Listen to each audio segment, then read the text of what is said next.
أوقات كتير بتقعد بالساعات قدام الكتاب وتذاكر، وبعد ما بتخلص بتحس إنك ما عملتش أي حاجة وما طلعتش بأي فايدة من اللي أنت ذاكرته. طب تعالى في الفيديو هقولك خطوات المذاكرة خطوة بخطوة، وهقولك إزاي تطلع بأكبر فايدة من الكم اللي أنت ذاكرته. يلا بينا.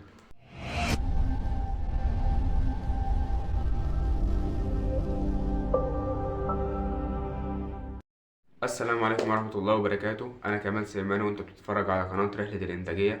في البداية يا ريت تجيب ورقة وقلم وتكتب ورايا حتى لو العناوين بس. مبدئيا عشان خاطر تبدأ تذاكر لازم إنك أنت تختار البيئة الهادية الصالحة للمذاكرة، بمعنى إنك أنت تبعد من حواليك كل المشتتات، لأنك وأنت قاعد بتذاكر لو في مشتتات حواليك هتستهلك طاقة من عندك عشان خاطر تتغلب على المشتتات دي، واحنا بقدر الامكان عايزين نحافظ على طاقتنا كلها للمذاكرة وبس. دلوقتي انت نقيت البيئة الهادية الصالحة للمذاكرة. طيب خطوة رقم 2 تعمل ايه؟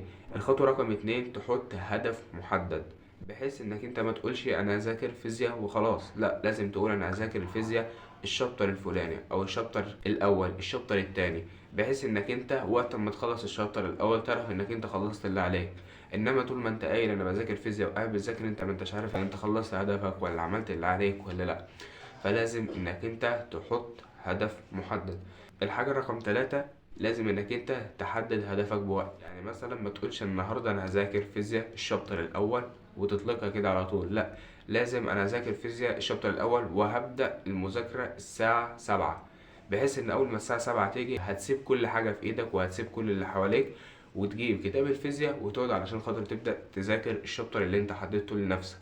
طيب انا دلوقتي جبت الكتاب ومسكته وقعدت علشان خاطر هذاكر ازاي بقى؟ هنا بقى نبدأ نقول خطوات المذاكرة.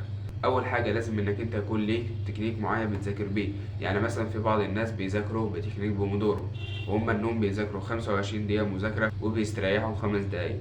فانت ممكن تاخد التكنيك وتفصله على مقاسك، بمعنى يعني في بعض الناس بيستخدموا نفس نمط التكنيك ولكن بطريقة مختلفة. في ناس ممكن يكونوا بيذاكروا 50 دقيقة ويستريحوا 10 دقايق، وناس تانية بيذاكروا مثلا ساعة ونص ويستريحوا ربع ساعة وهكذا.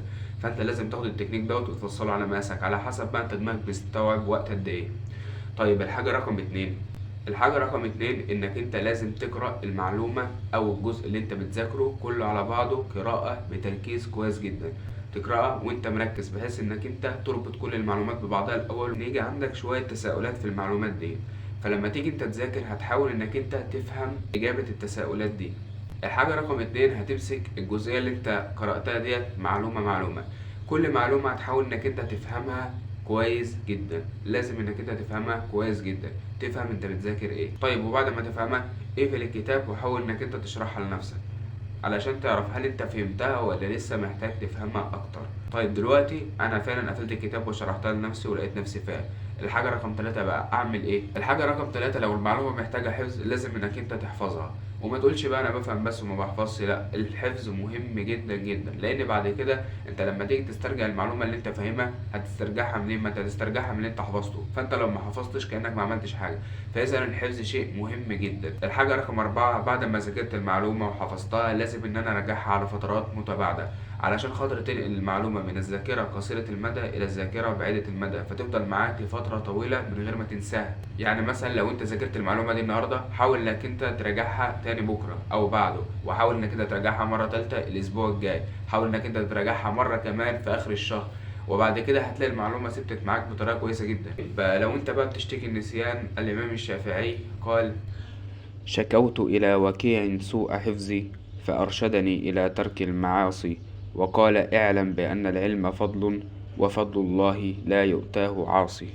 فإذا الإمام الشافعي لما كان بينسى وشكى نسيانه لشيخه وهو الشيخ وكيع، فأخبره الشيخ أن هذا النسيان يكون بسبب المعاصي. فإذا لو أنت بتنسى كتير فحاول، لو أنت عندك معاصي معينة لازم إنك أنت تجتنبها وتتقي ربك حتى ينور قلبك، تقدر إنك أنت تحفظ كويس جدا بدون نسيان. وبكده يكون انتهى فيديو النهاردة، أشوفكم في فيديو جديد، والسلام عليكم ورحمة الله.